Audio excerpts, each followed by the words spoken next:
Thanks very much, Roxanne. So we were going to have somebody from the RMT, but for various reasons they couldn't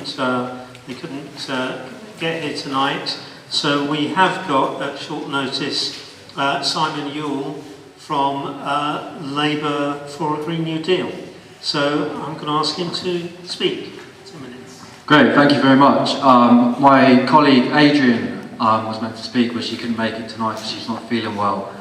So I'll have to do. But to introduce myself, I'm from Labour for a Green New Deal. I don't know how many people in the room know what a Green New Deal is, or vague idea? Okay, probably more than the average population. I think YouGov did some polling which showed only like 6% of the population in the UK actually knew what a Green New Deal was. So that's like probably a bit better than average, but still, not many people really know what the Green New Deal is, but I'll explain it. Simply as an eco-socialist response to the climate emergency. So we're ordinary members within the Labour Party who are inspired by the socialist leadership of John and Jeremy and want to push the Labour Party to be the most radical party on climate change in the UK. Because we believe that it's a socialist solution which puts jobs first and workers first, which is the solution to climate change. Because really, I know it's a cliche, people say it a lot, but we are facing socialism or barbarism. People have probably already gone over how fucked the planet is at the moment, so I don't know if I need to do that again. I'm happy to, but I think I'll just go on to say that there are three main responses to the crisis that we face. There is the far right, which is already, as we're seeing with Trump over the hurricanes at the moment, taking a response which is nativist, looking after their own, trying to protect themselves and the wealthy from the climate crisis. And I'm worried that we will be seeing that here in the UK. We are faced with potentially the prospect of near-term civilizational collapse, even in countries like the UK. If you look at the data, the UN's data, the IPCC's data, it's quite small C conservative. It doesn't take into account non-linear effects of climate change. In particular, the massive effects that would happen of Arctic permafrost being melted and lots of methane being released, causing a kind of non-linear feedback effect. Some people have called it kind of like a Venus effect, because Venus used to be quite a temperate planet, but when this like kind of rapid global warming that we could be seeing, which isn't modelled in the IPCC's model at the moment. So a lot of climate scientists are saying those are quite conservative models, and we are potentially seeing, even within the UK, the prospect of food shortages within the next few years, water shortages, and all kinds of, and a kind of a refugee crisis, which puts the one we've seen so far in the last 10 years to make it look absolutely tiny.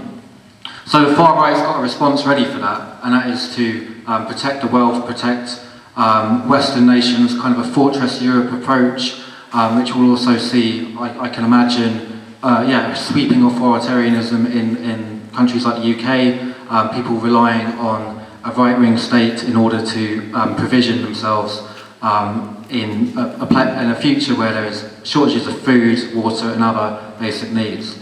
So that's the right's response. There's also the centre.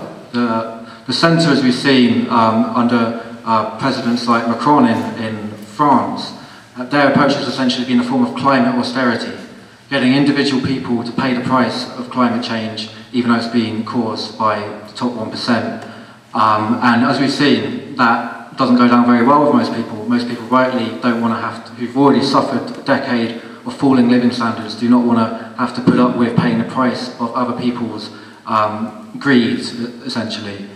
So not only is that not going to work, I mean, it's not going to be enough to actually solve the problem that we have. You know, tinkering around the edges isn't enough anymore. We need a whole-scale transformation of our economy and society to go zero carbon within the next, hopefully within 2030, but if not 2050.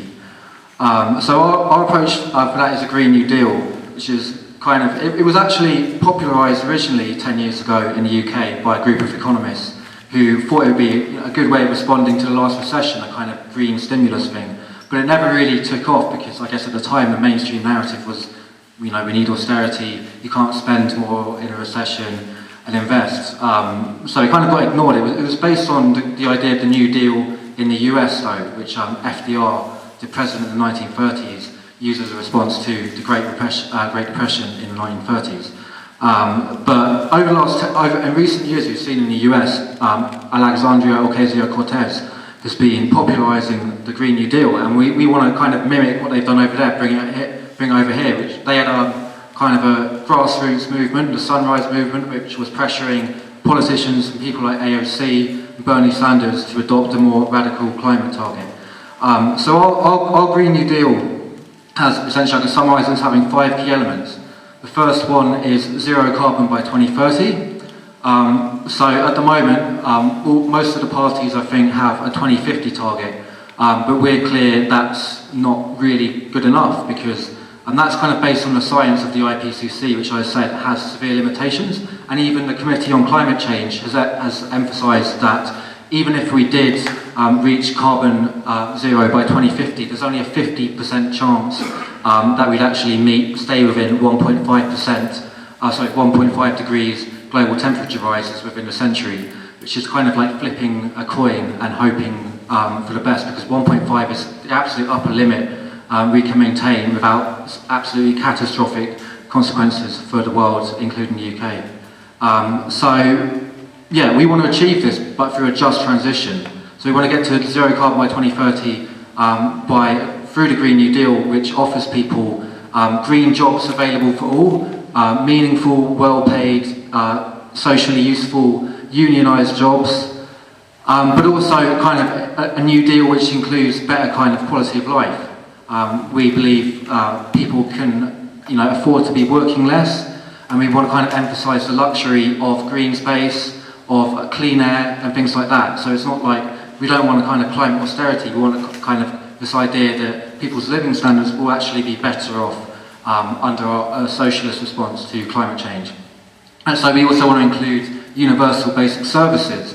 So that would include bringing necessary services like transport, health, housing, even food, outside of the market and into public provisioning for a non-profit basis in order to make sure everyone's needs are met while helping to keep carbon emissions low.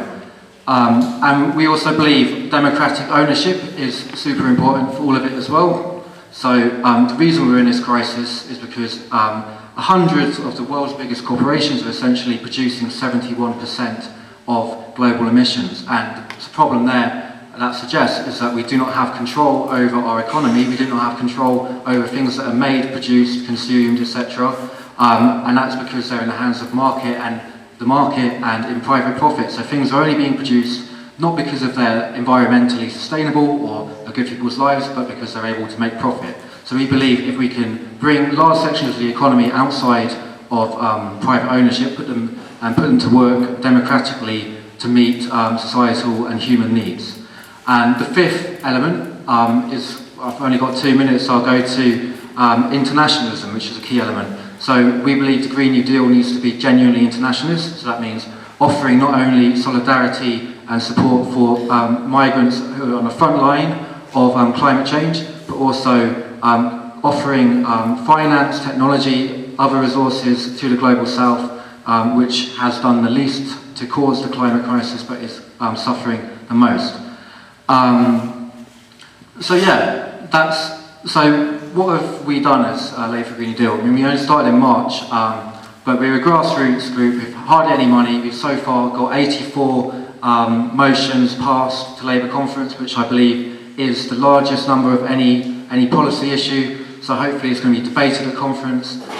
We've got thousands of people around the country, about 20 local groups, which are keen to build a Green New Deal, because while we acknowledge that the Labour Party is doing great on most elements in terms of policy, particularly on climate, it is better than most parties.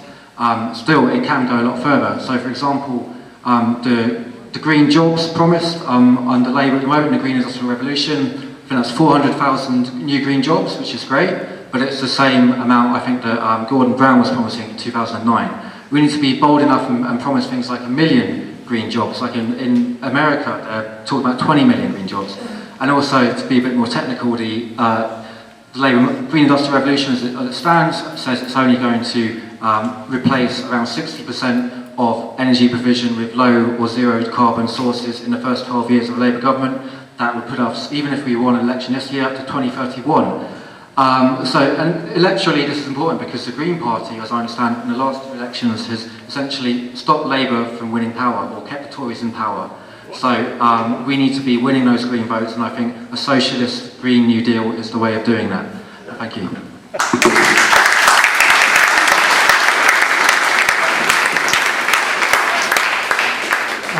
Okay, well, thanks very much. I mean, locally, our Green comrades are very supportive and helpful to us, so we don't anticipate